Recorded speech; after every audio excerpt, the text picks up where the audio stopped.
Hi guys. Well, my ride is getting closer, but it's probably about 3 weeks before I leave, and I'm getting really excited. I have most of my gear already, and making plans for food and all of those things as well. But I figured I would share the route that I'm going to be taking, so that you can kind of look it up on the map or see what some of the places are that I'll be passing through. And so I'm going to be taking the American Cycling Association route, the ACA route, the one that they do the race on every year. And though I know a lot can change, if there's forest fires or storms, other things like that, I might have to reroute in different places. But anyways, this is the plan. And as I like to say, make a plan and hold it lightly. So that's what I'm going to do. And so August 1, I hope to start in Banff and start heading south to the US border. And some of the towns I'll be passing through are Elkford, Sparwood, and Fernie. And then after Fernie, between Fernie and the US border, I plan to take what's called the Flathead Alternative, although it's the one that they do on the race every year, so I'm not sure why they call it alternative. But anyways, it goes through the Flathead Valley, which has been named the Serengeti of North America because of its amazing and diverse wildlife populations. Now, it's also known as the Grizzly Highway, so bear spray will not be an option when I take that route. So I'll cross into the US at a town called Rooseville, and this will happen on day 7 or 8. And so I'll enter the US and be biking for about 2 weeks through Montana. And so the towns that I would hit are Whitefish, Helena, Butte, and Lima. Now, Whitefish, I have some friends there, and I hope to be able to spend a night or maybe even a full day with them. But then heading back into the wilderness, into the land of grizzly bears, elk, moose, and mountain lions.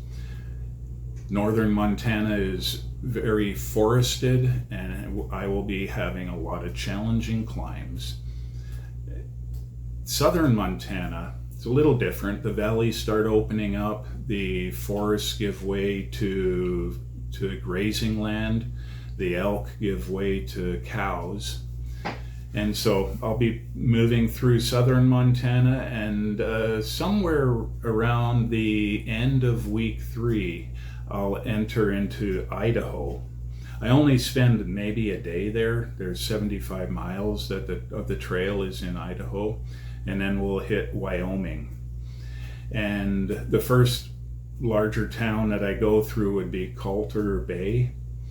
Somewhere shortly after that would be the halfway point for me. And so I'll be looking forward to that.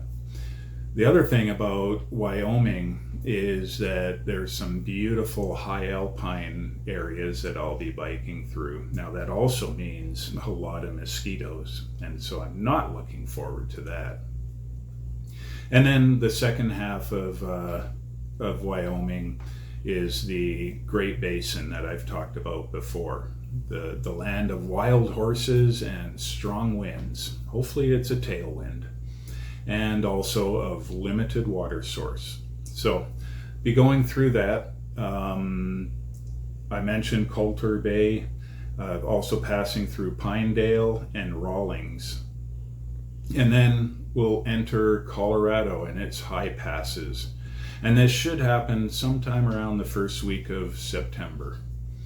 And while in Colorado, it'll be rare for me to drop below 8,000 feet with its high elevation.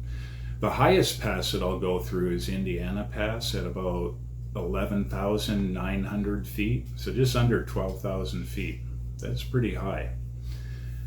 The towns that I'll be going through would be Steamboat Springs, Silverthorne and Dillon, Salida, and Del Norte. Around day 45, I'll enter New Mexico, where water will be scarce and cactus thorns will plague the tires. It's a good thing that I will have tubeless tires on. That'll help with that. The towns that I'll pass through are going to be Grant, Silver City, and finally, well, Pie Town as well, somewhere between Grants and Silver City. Can't forget Pie Town. You can guess why they named it that. And then finally, arriving at Antelope Wells, and that'll be somewhere around day 60 or September 30. At least that's the plan. But again, plans can change.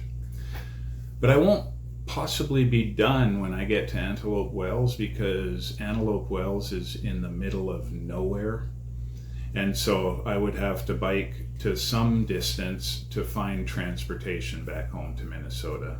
Now my wife has considered bike or driving down and meeting me there, and so that would be amazing, but we'll see if that happens or not. So now you know a little bit about the path I'm going. What would be amazing is that if you know people along the trail that I can stop and say hi to, or who might even be able to promote this ride and the purpose behind it, the purpose of recovery and God's role in that, that would be amazing. And if they'd be willing to throw in a warm shower, I'd love that too. So just you can get a hold of me by putting a comment in the chat below, or message me on Facebook. So this is going to be a long and challenging journey. I have no doubts about that. It's gonna stretch me. But you know what? So has the road of recovery. And it's been a long one. It's been a challenging one. And it's something that for myself and for those of you fighting addiction or mental health issues, I do pray for strength and mental fortitude to carry each of us over that next hill. And that's how I'm going to face this journey, one day at a time and one hill at a time. So let's rise up, recover, and pedal forward together. God bless you.